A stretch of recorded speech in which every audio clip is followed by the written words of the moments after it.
I had spent a lot of time getting an Imperial Fist army finished and ready for 11th edition, and I did manage to finish it, and I'm super proud of it. It's the nicest army that I have ever completed. And obviously the new points rolled out and I was 40 points short. Well, it turns out the new chapter Ancient inside the Armageddon box that has exactly 40 points, so I'm not going to mess around. I'm just going to paint that guy up and add him to the list. That's what I'm going to do in today's video. Before I get into the video, as always, a huge thank you to everyone out there that continue to support the channels, whether by watching, liking, commenting, and making sure you're subscribed. Those things are all amazing. Please keep doing those. And for everyone out there who goes the extra mile and supports over on Patreon, you guys keep the lights on, the cameras rolling, so thank you from the bottom of my heart. You guys know the deal at this stage. There's a whole host of different reasons to be involved in the Patreon. You get extra videos, you get access to podcast episodes, you get access to a private Discord server, and we do monthly giveaways. Seeing how this is quite a special month with the launch of Armageddon, I got an extra one. So this one is empty. This is from my Armageddon set, which is fully painted. This one is completely sealed, and this will be won by one lucky patron at the end of this month. All I need to do to win a chance of winning is be signed up to Patreon at any tier. Okay, without further ado, let's dive in and get this Imperial Fist chapter Ancient painted up. And this is the beautiful new chapter Ancient model that comes in the Armageddon set, and I think we can all agree that it's stunning. It's an absolutely great pose. You know, the banner's not planted. It's not like real standing still. This guy is marching forward into combat with the banner raised high. And I love him. He's one of my favorites. Him and the Orc banner on the opposite side of that set are two of my favorite models in this whole thing. I love them. So when I accidentally had 40 points spare in my list and this guy was 40 points, there was absolutely no question. I haven't even looked up what a chapter Ancient does. So I don't care. I just want this model in my army. Anyway, the first paint that I'm using is this, which is actually a mix of Scrag Brown and Uriel Yellow, I think. I'll get the exact mix for you. It's in the Eavy Metal guide. Basically, it's a 4-to-1 mix of Uriel Yellow to Scrag Brown. And it makes this really nice base coat that you put on the yellow power armor. Now, I'm sure I've shown how to paint this yellow power armor about 9,000 times before in other videos. But obviously, new video, new thing. I'm sure a bunch of new people are going to be watching the content for Armageddon, so I will go through it once again because I think painting the yellow is the kind of important part of this video. And then the banner is actually a bit more work afterwards. So like I said, I took my time and I very carefully painted in each and every one of the armor panels with this yellow. Of course, pausing and doing a little bit of debating with myself as to what parts were actually meant to be yellow. Finding out that chapter Ancients traditionally wear white helmets, so not painting that. And then deciding what the banner was going to be. And I went for the same yellow as the power armor. Because I do love seeing a big Imperial Fist. This is actually my third banner in my Imperial Fist army. I'll show you all three of them at the end of this video just so you can see them. But they look well together. Okay, with that coat on fully and ready to go, it's time to move on to something a little bit more kind of awkward, which is glazing. So Scrag Brown mixed with a little bit of glaze medium. It's usually like 1 dot Scrag Brown to like 5 drops of glaze medium. Gives you a really nice glaze. And then we're going to basically shade the yellow armor down. So we're going for all of the kind of lower portions of armor panels. Anywhere where you think there's going to be a nice shadowy area. This isn't a pin wash. We're not going for the kind of in between all the different panels. That's actually coming next with a different color. This is, like I said, glazing and shading the yellow color down. We're then going to glaze and shade the color up with a bright yellow later on. And then it's going to create this really nice tonal effect. I also will take this moment to just apologize a little bit for my voice. I am a little bit under the weather the last kind of week or two. And it does come across a little bit in my voice. So apologies if that is annoying for you guys. You can see where that shade is. You can see how it's kind of dark in all the kind of lower portions or anything like that. It does make quite a big difference. Next, we're going to grab our Doom Bull Brown and our Glaze Medium. We're going to mix these two together. Kind of 1 drop of Doom Bull Brown to like 3 parts Glaze Medium. And then 2 drops of water in there as well. Just so it flows a little bit better. And this is actually a pin wash. And we're going to be aiming for between all the armor panels. Any lines between armor panels, any vent exhausts or anything like that. We're going to paint this Doom Bull mixture into. It's going to help break apart the entire suit of power armor. Basically, it just makes it look really nice and looks like you put loads of effort in. And as you can see, that does make quite a big difference to the yellow. Obviously, with the amount of kind of brown and stuff, the Doom Bull Brown and the Scrag Brown we've put on already, we've definitely shifted the tone of the yellow, kind of much lower on the yellow spectrum. So it's time to make it pop a little bit more. So this is where we're going to go in with Uriel Yellow with Glaze Medium. So this is the same as before. It's the first glaze we did. So 1 drop Uriel to 5 drops of the Glaze Medium should do the trick. And then we are going to take our time and layer up each and every one of the armor panels. And we're going to go for kind of the opposite areas to where we put the scrag brown. So we're going to leave some of the scrag brown in the lower areas, and the kind of brighter, higher panels we're going to hit with the Uriel. We're going to take our time. This is going to take a couple of minutes to do. You want to do it correctly. And if you're finding it is quite thin in areas, do not hesitate to go and do a second pass with a second coat of paint. So I'll build up the color a lot more. Do that. A second thin coat is always better than trying to kind of blob on more and more paint at the same time. That will just lead to paint tearing and blotching and all sorts of stuff that you do not want on a model. You can see the difference between the left and the right leg now once you've added that Uriel Yellow.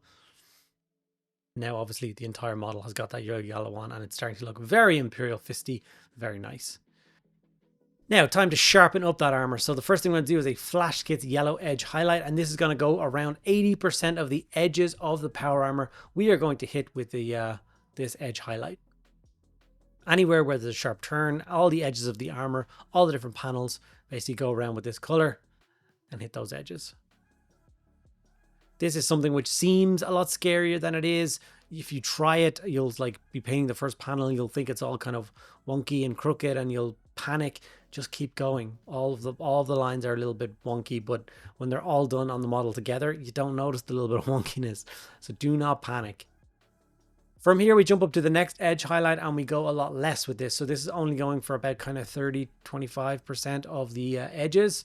And we're going to aim for kind of corners and stuff. So we hit the corner of a panel. We pull it out, like I said, 15-20%. Or sorry, 25-30%. And paint that in. This obviously is going to add a lot more contrast. You can see that the armor is really starting to come alive with that. It's starting to kind of pop and really stand out, which I really like. This kind of joy and kind of fun part of edge highlighting when you actually see the results of it. And we will actually take it one step higher and we will go to a pure white. No one's a big fan of Games Workshop white, so we got nuclear white from Green Stuff World. And this is just 5%. So we're just aiming for the sharpest corners, any of the highest points. We're just going to hit with a tiny bit of white. And that will finish off the yellow portion of this video. The yellow power armor is now kind of complete and fully painted. And I followed exactly these steps for every single piece of the yellow armor and the yellow banner that the Ancient is holding as well. It's all going to be so it matches the whole way along. Looks really nice, really clean and really fresh. And it's really nice kind of getting that one section of a model fully done. You're standing here looking at this and you're like, I can see where we're going. I like how this is looking. Time to paint all the other details. It's also a little bit nerve-wracking because we now have finished yellow armor and we have to do things like paint Black Templar into all of the soft seals and any of the black sections of this, so the bolt gun casing and kind of between armor panels behind his knees. And obviously if you hit the yellow, you're going to stain it quite badly. So you need to take your time and be super careful and not hit any other sections. It's kind of hard to repair the yellow. If you get a really bad blood, you will have to just go back to the very start, that mix we had in that bottle, and go up again. Steel Agent Drab mixed with a little bit of nuclear white was what I used for the base coat of the tabard. Basically, there's the Eavy Metal archive website, which has uploads of a bunch of different tutorials on how to paint different things, which is the Eavy Metal style of doing it. And I go through that for my Imperial Fists. So if you are curious about any of these steps, you want to see them written down, that might help you out a little bit more. This is actually what I'm using for the tabard section I'm using here is actually what is supposed to be used for the parchment for the purity seals, because I decided to do it on both. This, the Corn Red and Mephiston Red, sorry, Corn Red and a Screaming Skull. I'll get the words right eventually. A Screamer Pink and Corn Red mixed together 50-50 will give us the base coat for our chest emblem. And I decided to go for the entire big two-headed Aquila on the banner. We're doing that in that color as well. Traditionally, if you're doing like Ultramarines or Salamanders or Blood Angels, you would do the Aquila in gold and it would look fantastic. Yellow and gold next to each other don't look fantastic. So we look for any opportunity to swap that color out for anything else. I am aware that I said swip instead of swap, but we'll also move on from that. Bit of Morghast Bone for painting in those skulls. Now behind those skulls is supposed to be all kind of fire. It's supposed to represent Armageddon. This is definitely going to be my chapter's kind of campaign banner for Armageddon, but I wasn't kind of bothered doing the flame bits. I just put them on a black background, and then I painted up the orc skulls like I do all my skulls, Morghast Bound, Ushapti Bone, Screaming Skull, and just painted those up a little bit. A bit of Mephiston red was used then to block in all of the gold sections of the banner and the model. So obviously it's shoulder pads for my company. There's a lot of trim on the banner as well, so you got to take your time. And obviously this is once again those bits where I was talking about being careful, even though you're going to be freaking out. You don't want to hit any of the yellow. So I took my time and I was careful, and I managed to kind of pull it off. Obviously the checks on the original one are supposed to be black and white, but I decided to go for black and red just to tie in once again with that company colors for my Imperial Fists. And I think it looks great. Wildwood, very quick color thrown down for the holsters for his bolt pistol, and then he's obviously got some pouches and stuff on his right hip, so we're going to block those in with the Wildwood as well. We're also going to use this for the strap on his bolt gun. Some lead belcher was then used to block in the metallic sections, obviously all the other parts of the bolt gun, banner pole, the top of the banner, and any other sections you can find that you think deserve a little bit of silver. The little kind of marksman's honor he has hanging from his belt.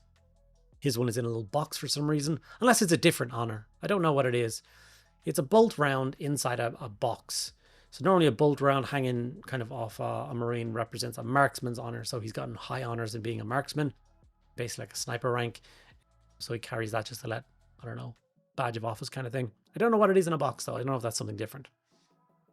Retributor armor gold was used sparingly in sections that weren't really next to yellow.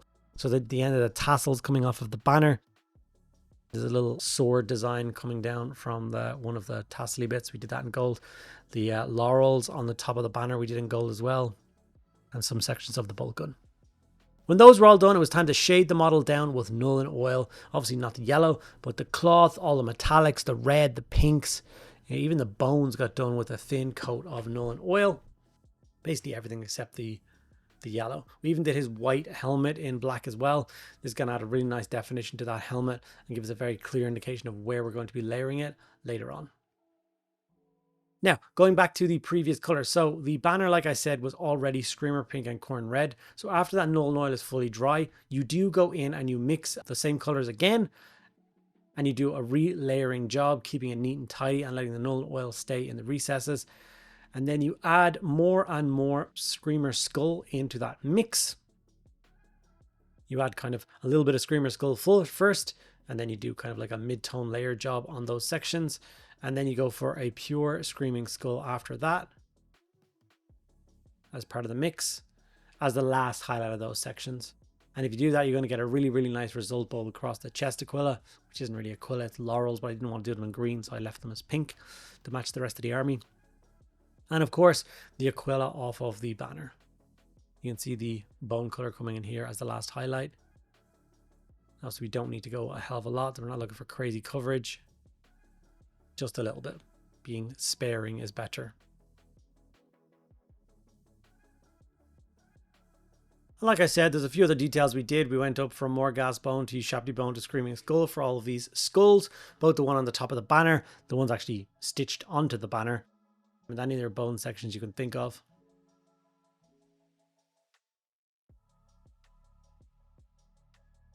Corvus Black was used for like the bolt gun, casing and any other black sections. We did actually take that Steel Legion drab mix and we basically kept adding more and more white into it. And highlighting up the tabard and obviously the tassels. This was quick and easy, but obviously it made a really nice effect on that.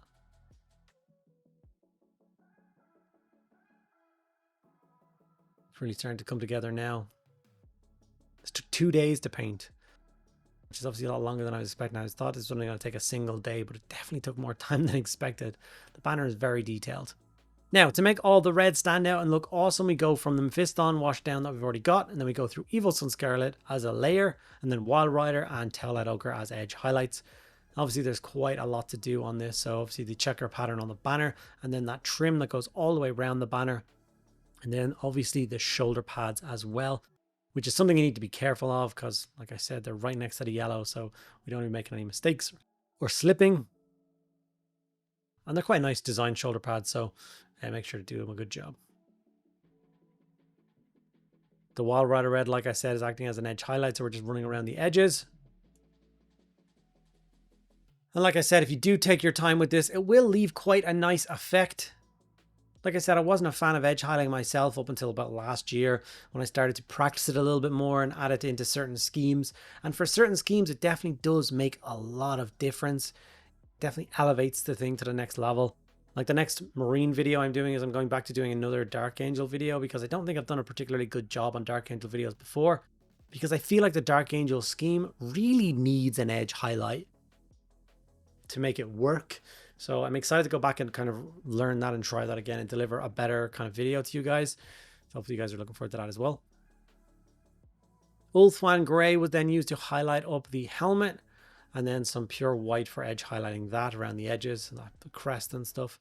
It's nicely painting the old school helmet again. It makes me feel happy. And obviously it does leave a really nice effect. We've been painting the kind of base of this model as we go along. It's actually not the finished base this model is supposed to go on. The rest of the army's on scenic bases, but I didn't have one 3D printed. So I kind of did this temporary one for now. You know, when you do a temporary thing and then you end up just leaving it. So I wonder how many years it will be before this model is actually on the base it's meant to be on. Who knows? Obviously taking my time with the white and making sure not to get it like kind of chalky or blocky or anything like that. You want a nice smooth coat of white. Then, of course, taking a little bit of time and adding as many transfers as I can physically fit, because I am absolutely obsessed with transfers. And I think they take models to the next level with such little effort. Please, if there's one takeaway you take from this video, it is start trusting transfers. Watch my videos on applying transfers, learn how to use them properly, and I promise it'll make a big difference. Here is my finished chapter Ancient from my Imperial Fists, ready to serve alongside the rest of my army for the entire 11th edition. I am super pleased with how this guy turned out.